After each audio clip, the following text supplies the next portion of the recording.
Eng the do not disturb he set for me, the night the hotel's door said my name. At 9:09 p.m., my phone declared me inconvenient to a room I wasn't in.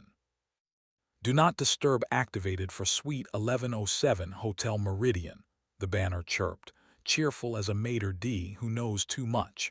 Under it, the line that took the air out of my ribs, set by Ethan shared keys. Then a note none of us needed. Auto messaging enabled, will let visitors know you're unavailable. The app showed a small, polite moon he'd slid onto a screen I could see from our kitchen. He'd left it 8 in the jacket that flatters him even when mirrors start preaching. Wrap toast, he said, 2 words that make celebration sound audited.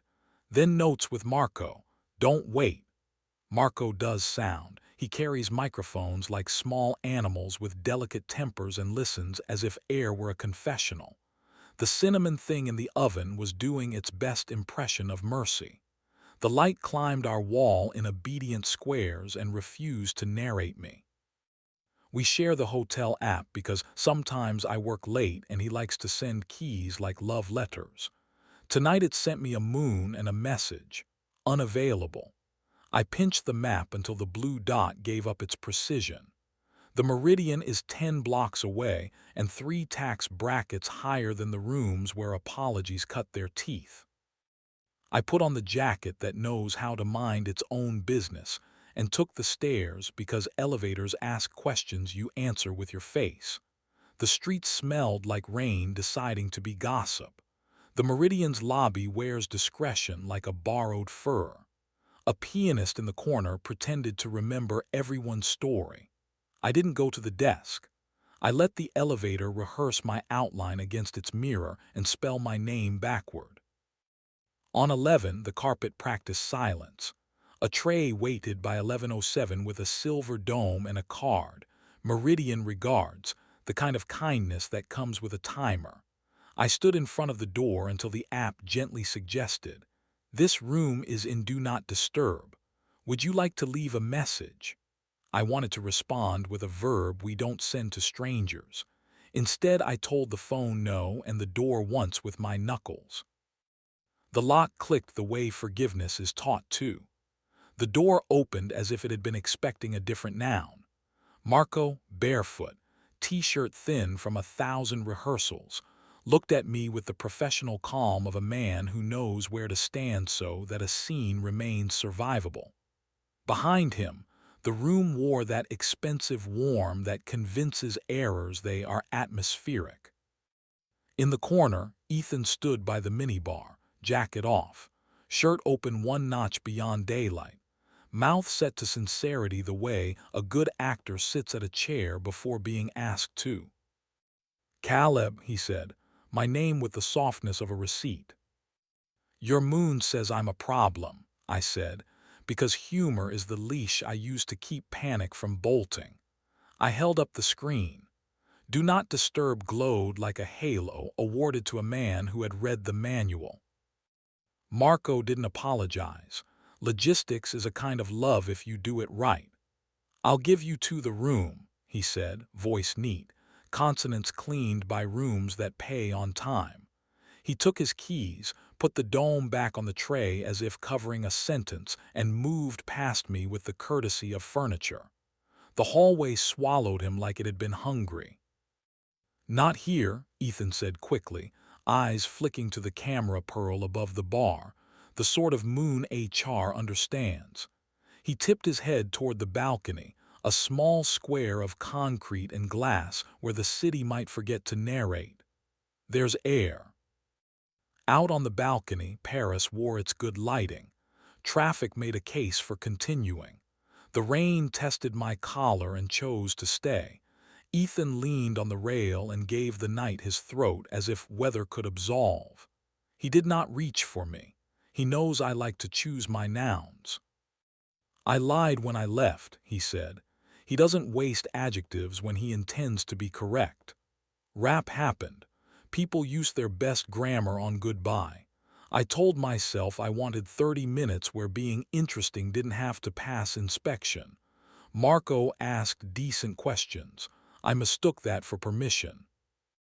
Are you sleeping with him? The question is a cliff. There isn't a scenic route. You count to one and let your mouth earn its keep. Not yet, he said, clean, immediate. Then lower, the honesty that knows exactly which muscle wants to bruise. I brought my mouth. A bus sighed far below like a man reconsidering a boast. I stepped close because cold is an argument I can win. I lifted 2 fingers to the soft inside of his wrist where men keep their apologies and felt his pulse write my name there without permission. His eyes closed like doors that expect hands. Under my palm at the small of his back, where his body keeps its best arguments, heat had already paid cover. My thumb remembered the hinge of his jaw, the place truth hides when bored. You like wanting that proves something kindness can't, I said. I didn't make it cruel. Cruelty is lazy precision. You treat intimacy like a sport and honesty like off-season training. You like to coach, he said, almost smiling, as if remembering a kitchen that pays better than this balcony. Which is unfair and also how we still have furniture. What do you want? I asked. Now not the apology you drafted for daylight. He stepped into the inch that becomes a lie if you respect it too long. Heat moved through cotton like a fact. He spoke close enough that punctuation found my lower lip. I want to go home, he said. I want you to want me where our towels remember us and desire doesn't require a moon. We didn't kiss where a camera could invoice. I put my palm over his mouth the way you stop a child from numbing a storm and let the city look away. Then we went inside and told the app to turn its moon off. The screen obliged, smug as a converted atheist. We left by the service elevator because mirrors hadn't earned the right to print our faces. In the lobby, the pianist found a chord for people choosing continuity. Outside, weather declined to narrate us. We walked the long way home because short ways make bad habits. At the apartment, the cinnamon had kept faith beyond the call of sugar. We ate it at the counter with our fingers because forks would have lied. He leaned against the drawer that sticks, the posture that means he is willing to be moved and wants me to be exact about where. I slid my palm under his shirt and found heat like an address that still prints both our names on the mail. He tipped into me, gratitude giving him weight and accuracy. We were careful in bed, not the kind of careful that kills heat, the kind that knows where to fold it so the room won't have to testify. He knows where to set his hand on my ribs so the rest of me turns without issuing a press release.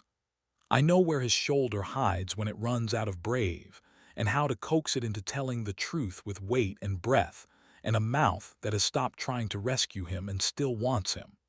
I won't draw you the choreography. I'll tell you the room remembered to breathe, and morning forgave us because it had other work. We slept like people who aren't finished. Light shouldered the blinds with the authority of a suggestion.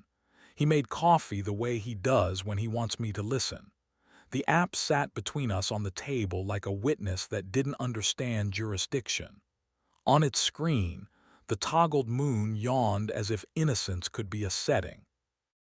He started with small truths because small truths keep larger ones upright. I like the way he listens, he said. I like being a person who is interesting without being historical. He turned the phone over as if it could stop remembering. He didn't want to be the sentence I was trying to say. He told me to go home. Do you want to? I asked, making sure the verb knew its assignment. Yes, he said. To want this. To want you where our towels remember us. To be boring with you on purpose, not as punishment. We made boring plans because boring is how you keep lives from becoming memorabilia. We unlinked the hotel app and wrote our names in the book at the bakery like people who intend to keep being local. We set a rule with a Sharpie on the back of a receipt and taped it inside a cupboard that knows our mugs. If one of us craves 30 minutes of attention that isn't from the other, call it craving, not crisis. Walk it by the river. Spend it on pastry mean enough to bully your mouth away from metaphors. It isn't romantic. It's maintenance. It's oil for the hinge that keeps the door from learning to shout. 2 afternoons later, I saw Marco under the awning of a cafe that smells like ambition and lemon, the city's favorite lie. He gave me the nod men use when they've chosen to be furniture on purpose. He didn't apologize and I didn't deputize. We stood by the chalkboard where soups attempt wit. "I'm not applying for sainthood," he said without preface. He kissed me once. I told him he was saying the sentence in the wrong room. I like my bed for sleep and his mornings to belong to you. "You could have said nothing," I said. "You could have decorated the worst," he answered. "This is cheaper for both of us." He looked past me at the street as if sound were visible when it behaves. "You don't need my testimony, but if it steadies you, nothing worth deleting happened." "It steadies," I said, and found a floor arrive under a day that had been refusing shoes. We did not become friends. We became men with a shared interest in another man's better decision. There are worse coalitions. A week later at 9:09 again, as if the hour had applied for tenure, the app pinged with a suggestion written in the optimistic tone I distrust. "Would you like to turn on Do Not Disturb for tomorrow night's reservation?" Across the room, Ethan laughed once, the small, real sound that moves furniture. He walked over, took my phone, hit cancel, and typed kitchen into the text box that wanted a reason. Then he set his palm where my back keeps its heat, and held it there like punctuation that understands style guides. On certain nights when the city forgets to be clever, his mouth finds mine with the urgency that belongs to thunderstorms and the patience that belongs to laundry. We stay just on the lawful side of the line because good heat doesn't need choreography to be true. When it's done with us, when we are done with it, he rests his hand at the small of my back like a bookmark that always knows the right page. Sometimes technology still invites us to spend money on privacy. I don't trust it. I trust the square of light at 4 when it climbs our wall like an idea that finally put on shoes. I trust the bowl that catches our phones like obedient coins. I trust that if a moon ever lights up my screen again to advertise unavailability where I haven't elected to be, we'll do what we did the night it tried. Find air, choose kissing over theater, and keep teaching this door, gentle, stubborn, local, to open from the inside. 2 small footnotes, because lives adore encores. First, I changed his contact to Ethan, home. Hyphens don't perform miracles, they do administrative grace.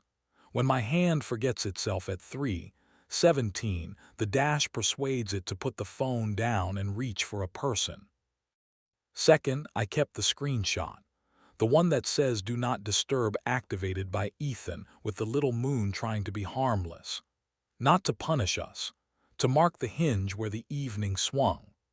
A tidy rectangle proving that privacy can confuse itself with secrecy, and that 2 men, if they are stubborn enough, can choose a kitchen where the only moon is whatever light the day forgot to turn off.